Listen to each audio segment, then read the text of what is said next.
This is our 2001 Jaguar X Type.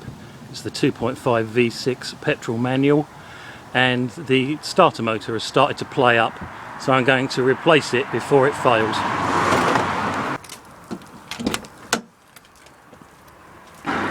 Just pop the bonnet open.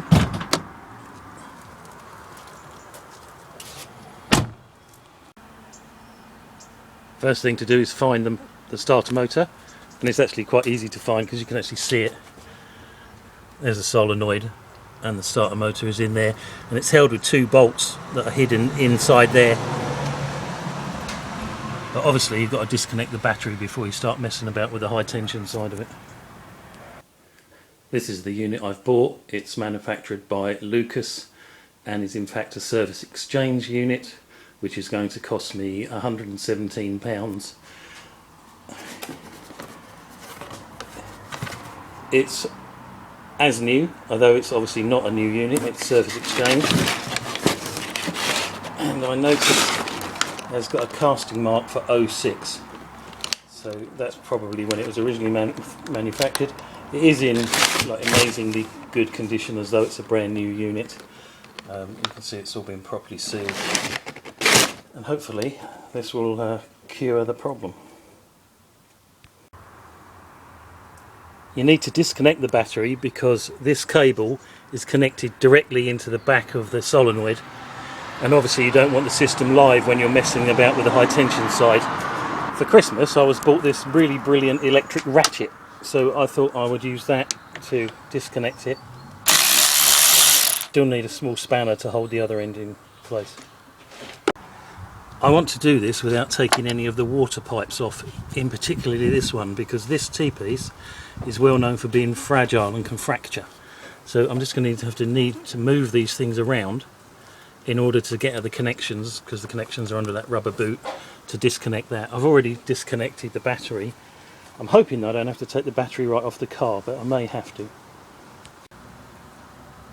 Covering the connectors is this soft rubber boot which you can peel back, and then you can see this bolt, and I can actually get my magic torque wrench onto that, so I've loosened it off. Obviously don't want to drop that, but there is a new one on the new unit, and then that comes off, and that's the battery disconnected. I've got to find somewhere to put that loom so that it's out of the way now. You can see there's another one on the bottom. This one on the bottom is an earth strap that's bonded to the actual unit, so it doesn't need to be undone. But then there's a smaller one hidden behind there, which is connected to the loom. That's a 10mm socket, and I'm hoping I can get my magic driver on there as well. I managed to get that off quite easily, and I noticed there's some kind of thread lock put on it, so I'll have to remember to do that when I put it back together. I've pushed the main power cable down here and out of the way, and I've unhooked this little cable and pulled this loom over the top of it. This is really stiff. I've got a feeling this is going to be in the way, but it doesn't really move much further than that. Then there are two bolts holding it on, which are hidden down here, one here and one here, so I've got to find those, and hopefully they'll be reasonably easy to undo. I've started off with a ratchet driver, extension, a universal joint and a 13mm socket, but that is so stiff that's not going to move, so I'm going to go and get another extension and a bigger ratchet. I think this is going to be a problem. I do not want to round the head off of that. So that bolt was really stiff, so I've got a 13mm socket, a universal joint, two extension bars, and then to actually crack it I use this extendable wheel wrench, and then I just cracked it, and then I'm using the ordinary ratchet driver to undo it. What I do not want to do is for it to fall down in the engine, because I think that's going to be really difficult to find even with a magnet on the stick. Once it's loosened you can take it out with your hand, and you can see it passes right through the casing because the other end is dirty.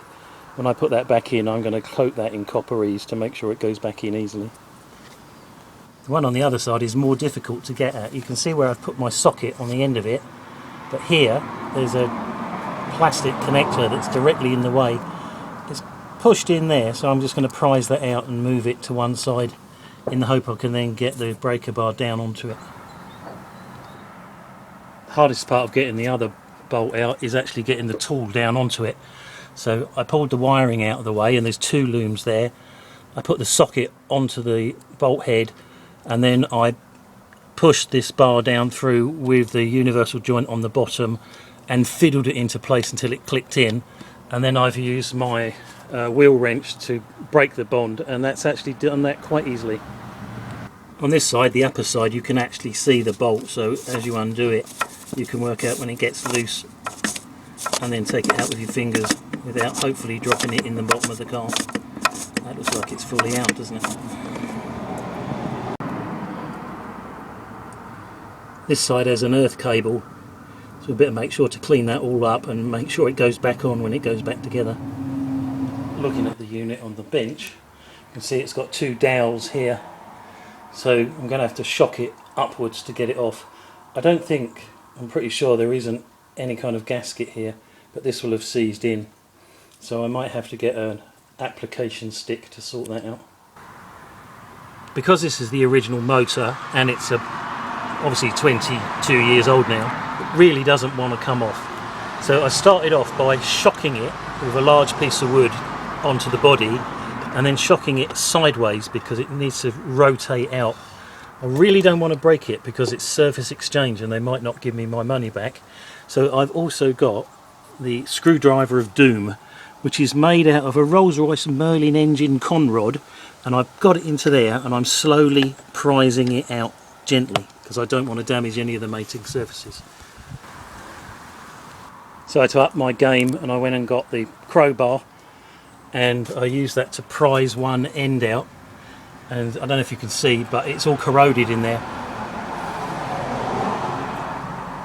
The corrosion was holding it in, but then once it had actually sort of cracked, I just rattled it and rattled it and rattled it till it's fallen off. So now at last I can get it off. I'm going to try and wiggle it out with one hand, but I think it's probably a two-hand job. You never know, I might get lucky. There, there. All these cables keep trying to grab hold of it. They're really friendly with it. They go, no, no, don't leave us. Oh. Well, you can see how that's going to come out, but that is definitely a two-hand job.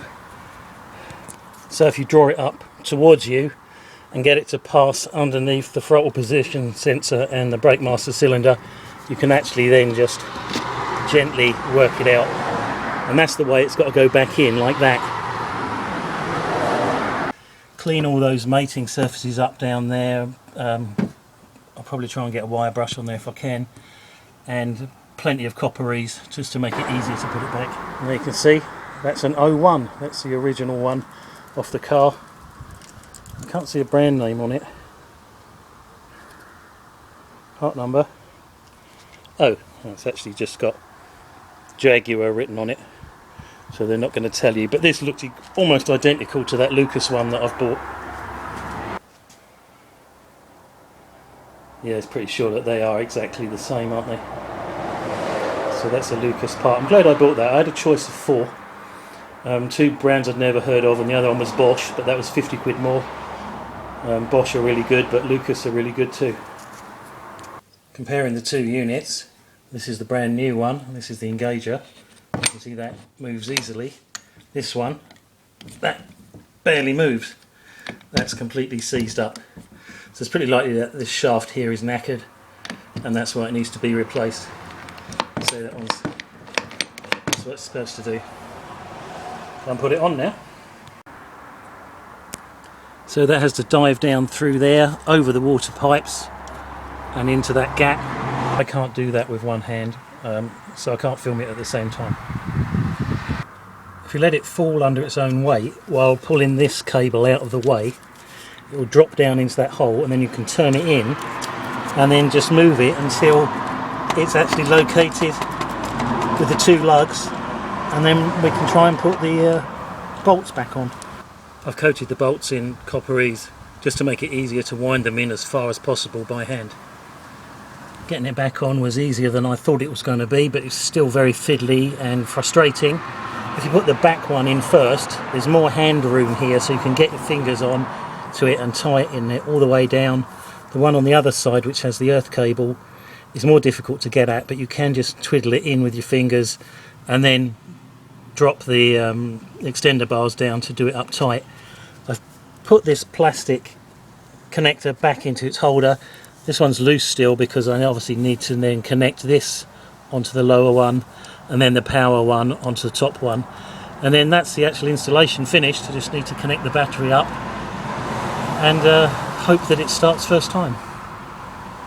The two electrical connectors are now back on. The bottom one I did with a power ratchet. The top one I just couldn't get it on, so I've used this ratchet spanner, 13mm, and it gets it nice and tight so it's not going to rattle loose. And we just fight this rubber cover back on. This rubber cover is really annoying because it tries to fold under itself. It's also designed for the position of each cable, so it only goes in one way. And although that doesn't look as flush as it was before, that's about as best as I can do. Now, crunch time, connect the battery up, try and remember the radio code. So it's now or never time. Ignition on. That's asking me for the radio code. Welcome! Make sure we're not in gear. Clutch down. Let's see what happens. Oh, that is so sweet. There's always that worry that you do it and it goes and you haven't set it up properly. That sounds like it's running really nicely. Let's have a quick look at the engine.